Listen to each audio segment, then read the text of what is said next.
Hi, Ron Edwards with Big Feet Creations. I'm the printer of our LeTip chapter in Dallas, Texas. And yesterday, our speaker was Calvin Bennett from High Bar.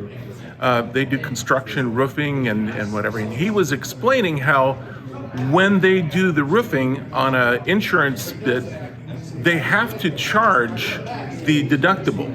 But they have a way of rewarding you and doing other jobs that come out of that deductible that they charge you. So it's a really good deal. They're an honest company and they do a great job. We also had a new member join, Troy Womack, who is a CPA. Great to have a CPA in the group finally.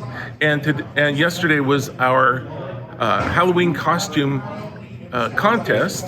And we had 3 winners, and it was a lot of fun. We had a pirate, and we had a sheik, and we had Elvis Presley, and I dressed as a short person. So come and join us and have a lot of fun with our LeTip chapter in Dallas.